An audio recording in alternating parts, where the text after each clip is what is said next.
Good morning. Good afternoon. Good evening, wherever you happen to be on this amazing planet of ours. I'm Ariel. I'm Shia. Welcome to being here. Today's podcast has a title. It's called Urgent But Not Frantic. And really think people need to bring urgency to their lives as though what's going on really matters. But you don't have to get frantic about it. Mm-hmm. Frantic doesn't necessarily produce any great results.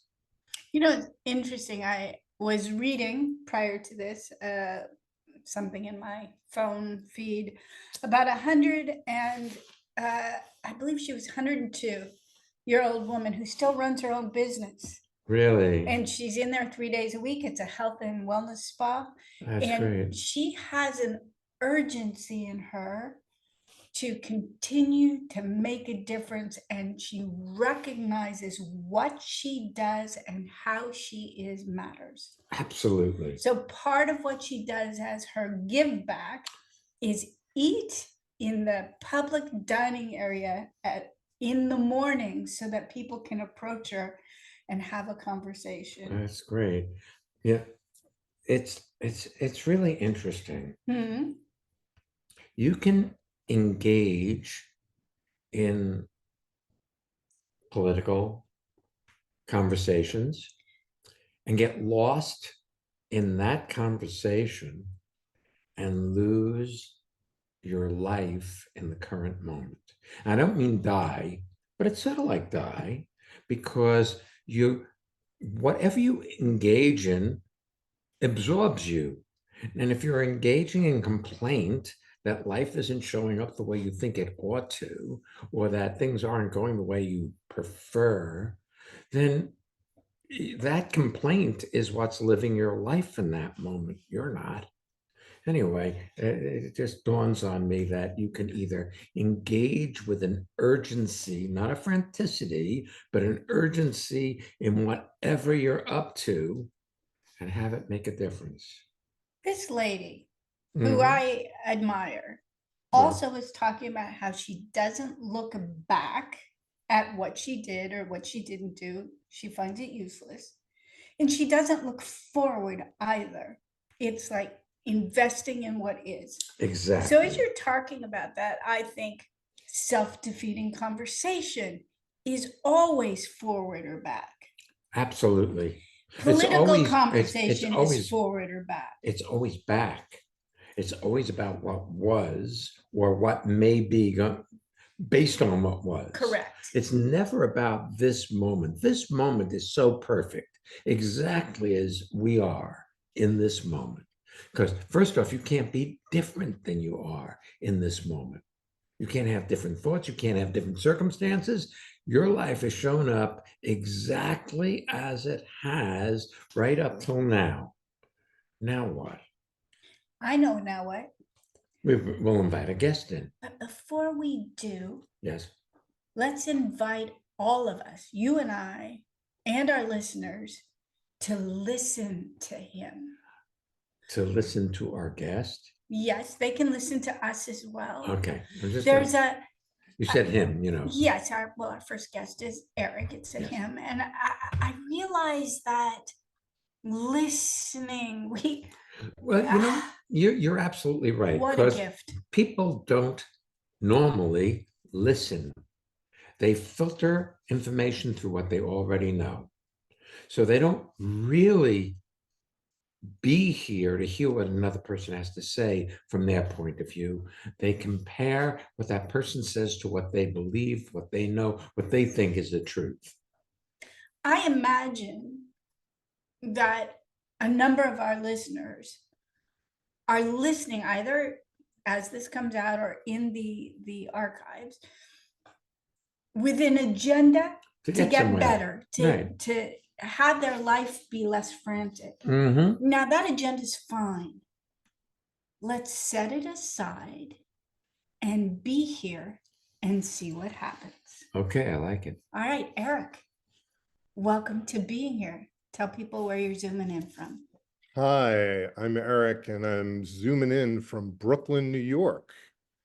And I love this urgent but not frantic because I have definitely spent a lot of my time in my life being frantic as as if that was an indication that what I was doing was important. Um, because the more frantic you were, the more important things were. Um, and I do a lot of important things now, and I do them a lot less frantically. I was thinking of two specific things when I thought of this issue. One is one of the things I do is I'm an attorney, and I represent criminal defendants on appeals often or in certain motions where we're checking to see if they got a fair trial, if something didn't go wrong, if the judge didn't make a mistake, or one of the attorneys, what have you. And I appear in front of panels of judges often. And I have submitted a brief on what I want to talk about, as all attorneys who appear in that court. But I I want to make sure that the judges hear what I have to say. And in the past, that was more important to me than what was happening in the moment, which was often the judges read my brief. They knew what my point of view was. They had questions. They wanted clarification. And I see this now more than ever. I listen to the questions the judges ask, and I answer them. Sometimes the answer is not convenient. I have to admit a weakness in my case, but it doesn't mean I say, "You're right, Judge, I'm just going to close my briefcase and walk out." I will explain then further. I understand that, and you're absolutely right, Judge. This is this. I'd like to show you, though, and then I can go on to what I had to say, including what their concern was, and addressing their concern. I used to be the kind of attorney who would try to deflect un the inconvenient question, or just, look, I have all these things I have to get out. I have 15 minutes, which is the limit usually in that court. I want to say all the good things. I want to get as many good things in 15 minutes. Let's not waste my time, and use up 7 minutes with what is clearly a loser for me. And invariably what happens is I am shocked at the great rapport that I have with the judges. They appreciate me and my honesty, my candor, and the fact that I listen. And I have been doing very well in that court. And I just also feel more competent than ever. I feel smart, and I feel like everybody feels good regardless, and that's just a tremendous gift that attending transformational seminars with you guys has been for me, to be present in the courtroom and to hear what the judges have to say. Yeah. I'm imagining myself as a judge and you hearing my concern, addressing my concern rather than brushing it off. I think I would be more likely to find a creative way to help your client than just to say, nope, don't like his attorney, get out. It is funny how accurate that is, and I think a lot of people don't want to think that things like that happen. Well, look, Eric, my dear, you're a lawyer. There are a lot of lawyer jokes. When we first met you, we were living on Park Avenue in New York City, Park Avenue South and 29th Street. And we sold that co-op apartment that we had. And a lawyer for the person who bought it came and looked at the apartment. The person who bought it lived in Chicago. And the lawyer who came and saw it asked us a few questions. and then told us because he was a lawyer, we could not ever change the agreement because we told him what the agreement was. So that we weren't going to close, or if he purchased it, it would be 3 or 4 months in the future. And we said, you know, if he comes to town, he's welcome to stay here. And because we said that, he said it was legal and binding and we could not allow anybody else to use the apartment, even though it was a huge financial hardship for us at that time. And, you know, it was like, ah, I see. This is why they have all those lawyer jokes. This person is so inhumane in his approach to other people. So, that being said, you must be very refreshing for these judges that you actually listen to what they say, you answer their questions to support them getting clear about what they're unclear about. I mean, that must be very refreshing for them. So they can make an informed decision. I have a question. You said there were 2 things. What was the Yes. second one? Oh, it's so very different. I was thinking about sailing. I know you guys are familiar with boats because of fishing and all kinds of boats. I love to sail. And I used to go sailing on a 40-foot sailboat, and I would come down the Hudson with a person who owned it, an old lawyer, a brilliant man. And we would go around Manhattan and into Long Island Sound and into New London, where I sometimes kept the boat. And then we'd go to Plum Island and Block Island and all these places. Yes. And on a nice day, well, no, strike that. When you're about to go out on a boat, it's not urgent, but it's very important to know where all the equipment is on the boat, to know that everything is stored safely, whether it's life vests or any type of wires, or I don't know what kind of things off the top of my head, but you need to fire extinguisher is very important. Flares, where the is. And he had these giant wire cutters. And I asked him once, why do you have these giant wire cutters? He said, if the mast ever gets stuck somewhere or gets bent or damaged, we need to cut it off the boat. And it was affixed with some cables. That never would have occurred to me. Cables, yes. So that it would not sink your boat, it would go and you wouldn't go. Exactly. When you're underway, things happen, meaning when you're sailing or boating in any way. If suddenly the wind shifts, you should have an idea of, okay, this is how we come about. We drill these things so that we know how to maneuver on the boat. We all look at each other, we check in with each other. We do it in a not frantic way. When you're frantic on a boat, people get hurt. It's just, and I actually, when you're frantic in a lot of things, I think people get hurt. I've worked out, I'm sorry? Something at the beginning that I'm not sure you said, it's not urgent to have everything stowed, but it is urgent. I think you meant to say it's not, shouldn't be frantic. It really is That's urgent. right. There's an urgency, like an immediacy. So we're talking about engagement in what is in the current moment, whether it's sailing, whether it's walking through the trees, you know, in the woods, taking a walk. If you're not there, you trip on things, especially my woods. Yeah, There's a lot of broken limbs there out there in the woods there. And, you know, you've got to bring some awareness to where you place your feet. There's an urgency for that, but it isn't about getting frantic. And franticity does not produce any kind of great result. In fact, there's a saying, slow is smooth and smooth is fast. Well, urgency is smooth. It's that being there for your moment to see what's wanted and needed to survive.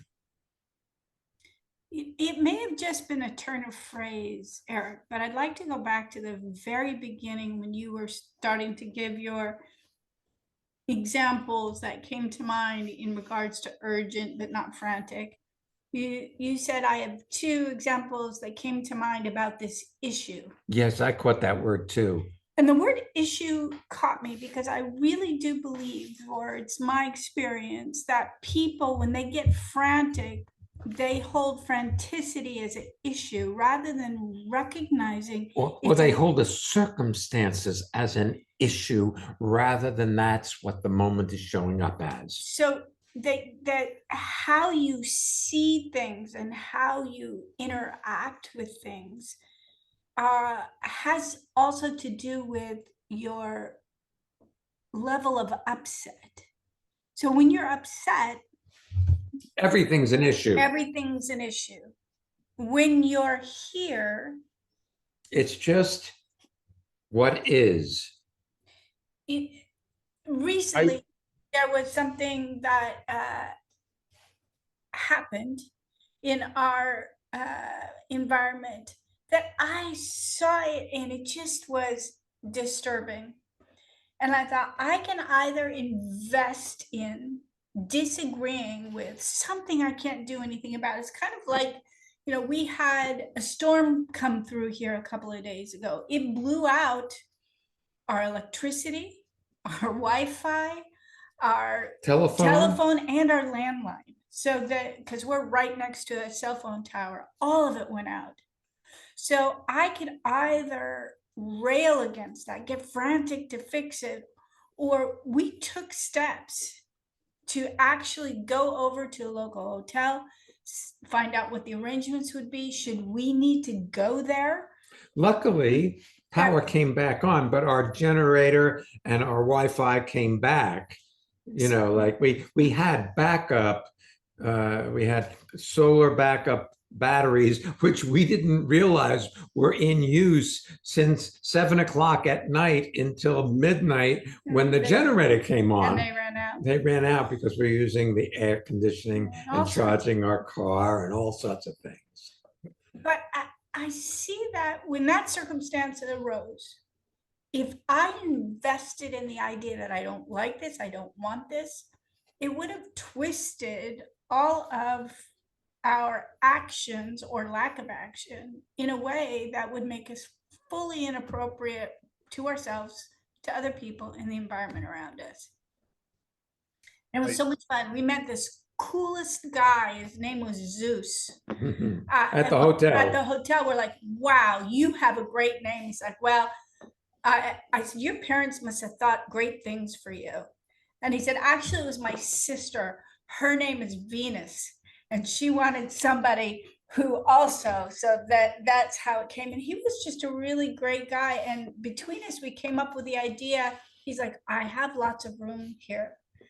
And I will tell the people for tomorrow that I made this agreement with you that you can come in and do, instead of an overnight, you can do it for the day. You can rent a room and don't worry about it. But I'm like, do you want us to reserve it now? He said, no, because your Wi-Fi might come back on. And then the 24-hour cancellation fee would, if you come tomorrow, we'll take care of you.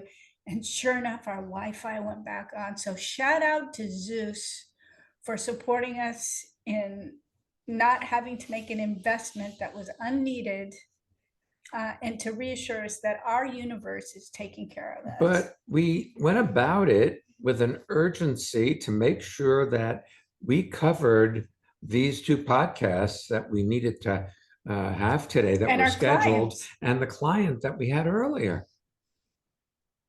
That's awesome. Zeus sounds like a great guy. Well, he was a great guy, yes, but he would have just been the guy behind the counter who, what was his name? Who knows his name? If we were busy going somewhere else because we were in a panic that life wasn't showing up the way we wanted. Well, and you see, the thing is this, we were taking care of the future in the current moment. We weren't off worrying about the future. We were just setting it up so that whatever the contingency was, we'd be able to deal with it in such a way that we could be responsible for the show's podcast that we had to produce. This used to be a radio show, Back in the internet radio internet radio show. show, Post So America. I'm still calling it a show, but you get the picture. You. I just want to say I'm not saying you're wrong that the way you're describing issue. I will say that as an attorney, the way that we break down briefs is we highlight issues. It's literally how we think of it. But I find you're very insightful, and rather than just explain it away with my nomenclature, I would say that's something interesting. Well, me for to put. Well, instance, even, this whole legal thing, you have arguments. I don't need to argue. I can hear your point of view, and it can be different than my point of view. It has to be different So because we're in this- different spots. the nomenclature sets it up to be an argument and an issue, and I get that. But I've also seen you over time, and there are times where you rail against a certain political party, or you rail against your wife's health quote issues. There are times where it's just, this is what it is, and then there are other times, obviously, it's not your preference, where you can't suspend investing in the preferential nature of what you like and what you don't like. In other words, you're upset. Yeah, I mean, I absolutely agree with those. Upsets are a series of mechanical behaviors that overtake you. I have experienced times when I just roll with it. And there are times when I almost see myself. I never do this kind of thing, but I've seen it on videos where people take these slides in water parks where they're like dropped through, like someone goes 3, 2, 1, and they're like in a tube, and then the floor falls and they just go and they are zipping. And I feel like when I'm in an upset, Floor I falls. can see like I have dropped and I am just going fast down that tunnel. And Yeah. I feel fortunate that that happens less and the trip is shorter than it used to be. Well, I want to go back to something else you said at the beginning, before we finish this part of the podcast with you, because it was so brilliant and so insightful. You talked about how in your earlier programming, Eric, that the person who got frantic, they had more important things to do, that frantic made it important, and you absorbed that and learned that and replicated it. Another thing, Sean and I were talking about it today, in a different context, how sometimes also creating drama is part of that culture, in that you wouldn't know who you are if you didn't create drama. So if you go a little too long without it, you gotta, spin that plate again like you're a circus performer. You know what I found so interesting though about your water park analogy? What's that? Or you said it, I had a picture of it. So you thought of it, I'm in tune with you. I saw it, and then you said it. That was freaking amazing because it was so instantaneous. It was so in sync. It was so, you were going to tell me, but I had already gotten the picture from your picture, that our minds were so in sync. And I'm not in Brooklyn, New York. And that isn't the analogy you would have used. Definitely not. But I actually saw a picture of that slide a moment before it came out of your mouth. That was really awesome, Eric. Thank you. Thank you. I mean, I feel like you and Ariel listen in a way that makes those kind of things possible. I agree with you. That's true. That is true. And I And- just want, Just Selba, Yes. and all. In other which words, means- selba selba means, Or Zelba, takes one to know one, it's a German phrase. But there are two other people here. We have Dave, who's producing, We have Christina, who's our next guest. We're all here together. And, you know, since, just to get esoteric, they say things can exist all places at the same time, I suspect our listeners, apparently in the future, but they're listening to it right now, are listening as well. And they're evoking brilliance as well. So great I teamwork, like that everyone. kind of esoteric. Well, it's actually like in physics. You can Yeah, see it in quantum physics, quantum yes. physics. So y'all are with us on the whole quantum game. So thank you so much, Eric, for being with us today. Yes. Thank you guys very much.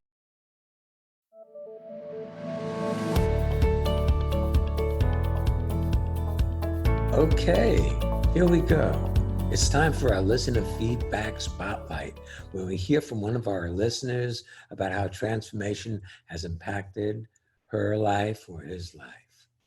If you want to learn more about our seminars, any of the upcoming virtual courses, visit transformationmadeeasy.com. That is transformation made easy, easy.com. I love it. Thank you. Hi, this is Sonja from Bad Eckenstedt in Germany. And what I love about transformation is that I'm always feel lighter and relaxed after I talk to the Canes or listen to the podcast. It's every time like something is lifted from my shoulders, and I love to be here. Thank you for that. Do you want to have well-being with consistency? Connect with people all over the world from the comfort of your own home at Ariel and Shire's lively interactive Living Made Easy virtual seminars. Join any of their 2-hour online events or take a deep dive into the magic of being you at a virtual weekend seminar. Come on, let's connect. Find out more and register at transformationmadeeasy.com.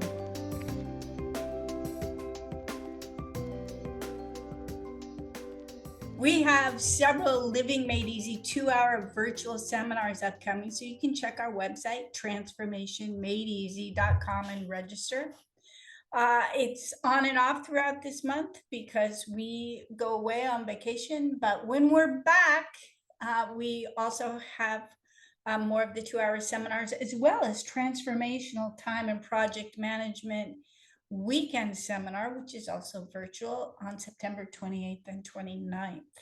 And then we're going to have an in-person seminar, actually two, The Freedom to Breathe and the Art of Being Happy, October 31st, November 1st, 2nd, and 3rd in Hamburg, Germany. So if you want to make a trip, or Yeah. you're happy to have us come to you, join us in Hamburg. If you want to meet with us virtually, transformational time and project management. And either one of these will fulfill the prerequisite if you should choose to come to Costa Rica with us for either 1 or 2 weeks in 2025. And if you want to be part of our newsletter, just go ahead and you can also go to transformationmadeeasy.com and sign up now. Let's take our next guest. Yes, Christina. Welcome to being here. Tell people where you're zooming in from. Hi guys, I'm zooming in from Manhattan, and it's just really good to see you guys. Really good. Yeah. It's funny, we were talking about, urgency and what was the other word? Franticity. Yes, franticity. And right before I got on with you guys, I got a call from my mom that was, frantic in a way of, your father's not feeling well, his leg is swelling, and I found myself in this like crazy headspace of like, oh my God, it's a blood clot, or oh my God, I need to go there, or and it really, I just felt it like, kind of take over my body. Yes. And then just had to like sit there for a second and just be like, okay, did daddy call the doctor? You know, to like just take a breath and like stop my heart from racing in a way. Um, and just be like, he's okay. Like, if something is really wrong, he's gonna call somebody, you know, or he's gonna go to the emergency room. You know, and I was like, he's an adult, you know, like I don't have to get so wrapped up in this crazy, I don't know, pull, I guess, that I was feeling to have a reaction. And Well, yeah, question, do your parents live together? yes. Because the way you presented it, he's a grown-up. He's an adult. He's an, He can go to emergency. He can. Where's your mom in this picture? My mom, I guess I should explain. My mom is in a wheelchair and she's at home right now. My dad went to work at Home Depot. Um, so I guess I was thinking that maybe like he was away, you know, and she was calling me from the house by herself. Gotcha. okay. Also, somewhere in there, just so you know, you were making your mom wrong for calling and dumping her upset on you in your experience that she laid her franticity. I can imagine that your mom is got But some measure of terror unexperienced in her. that was Being where I was going, being at home right? alone, incapacitated, as in a wheelchair, in Mm. hearing that her life mate has what could be in her mind escalates to a life-threatening Situation. that she can't take care of. And you have been such a pillar of strength for her. She turned to you. Mm. But you see, here's the thing. I don't think you want to be turned to.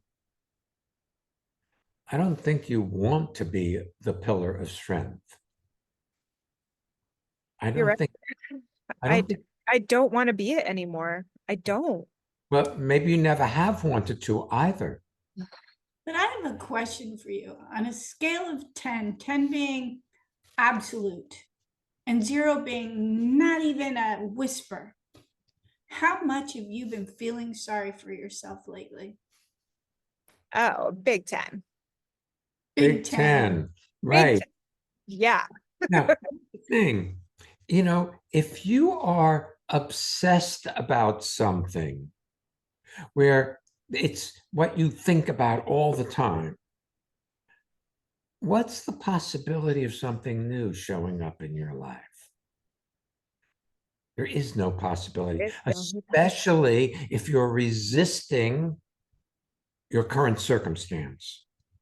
See, if you're resisting your current circumstance, that sticks you in that circumstance. Because when you resist something, you push against it, and then it pushes back against you. And then you are preoccupied with that circumstance that you say you don't want, but you're Mhm. locked into it. So, to the degree that you are in complaint about how your life is showing up in the current moment, it doesn't matter how it shows up, it's not what you want. As if, by the way, if you had what you wanted, things would be better Yes. because you've had what you've wanted at times and you still found it something to complain about. Yeah. Absolutely. Isn't that Absolutely. great? Yeah. See, if you can see that, that's really great because that's the way out is in. Well, when you say, I don't want to be that anymore, that position, Christina, is a position of being already pre-upset because It's a no to whatever shows up. when you're in your stride, you are delighted to be the turn-to person, the count-onable person. That's the person who pointed out to someone in a seminar, by the way, did you know that I created not only that fabric, I designed that dress, and they bought it at some resort town in, I don't know, France. It was like it showed up and you were the responsible party, You've just forgotten who you are. and how great you are. You've And- gotten lost, kiddo. Let's go to that 102-year-old woman. If she was upset and somebody came over to talk to her about her resort, Leave me she'd be like, I'm alone. trying to eat breakfast. Yeah, leave me alone, rather than how delightful that you want to talk with me. See, life becomes either an intrusion or it's a creation of the moment. You know? I see you wiping your eyes. What's happening? I know I haven't been myself, and Whoa, whoa, whoa, whoa, whoa, whoa, whoa. See, that's an error there. You have been yourself. This is what yourself looks like when you are in the midst of an upset, don't want it, and then you resist, you contract. You know, I hope, or I'm assuming, you were listening rather closely when Eric was speaking, and my experience is you were, or he wouldn't have been as articulate as he was. Right. And there were a couple aspects to Frantic that he was talking about, that Frantic had from his culture value because it was important, and drama as well.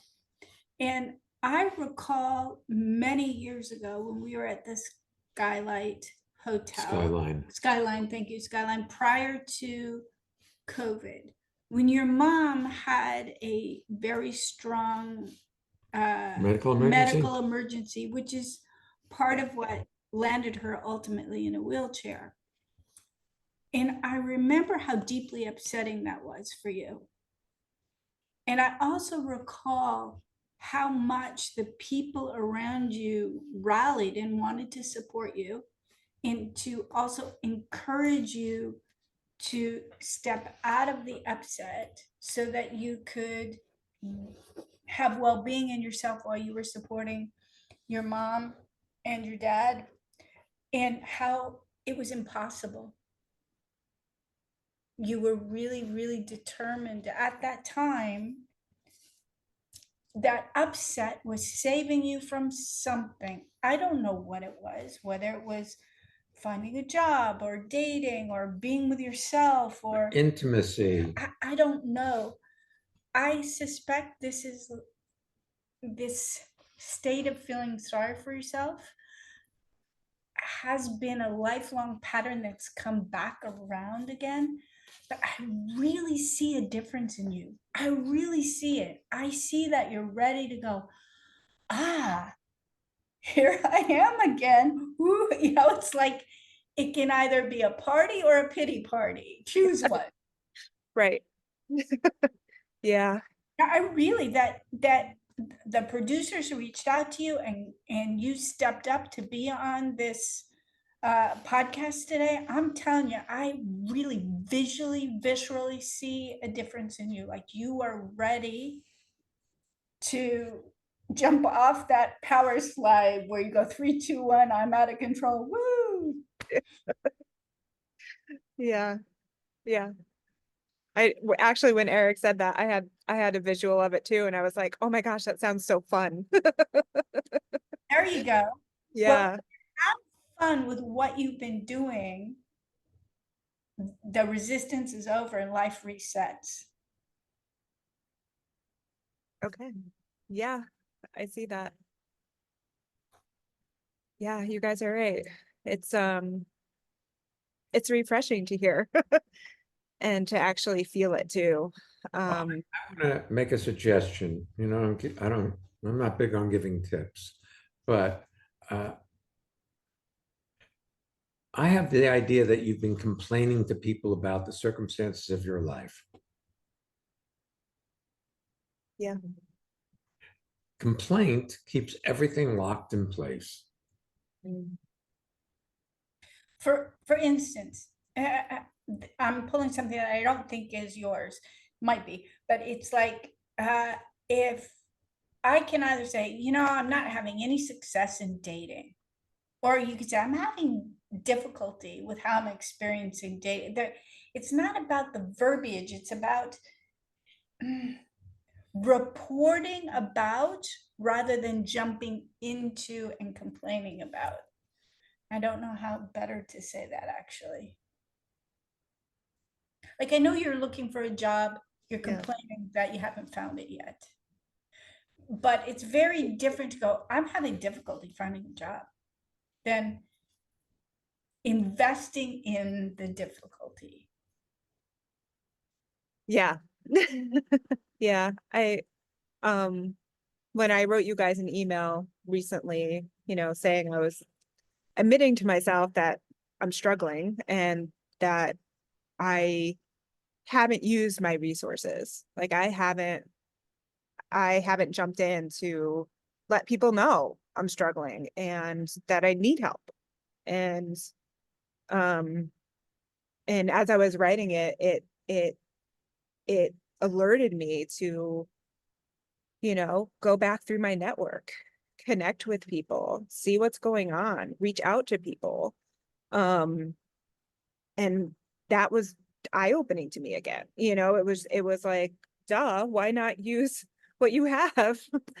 You know, when Aaron saw the picture of the water slide he was about to speak about, and you and Shia both saw it a moment before he spoke, when you connected with us and we said, hey, we'll just put the word out that you're looking for something, I don't know if you've done that.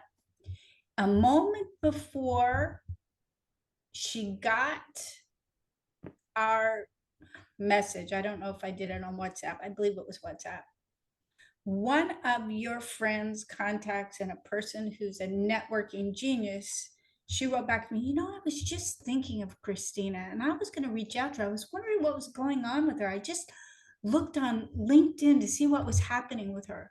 The moment you made yourself available for the thing you had previously been complaining about, people started recognizing you existed once again. Yeah. Yeah. And it's happened now. I put in like 60 resumes, over the past 2 days.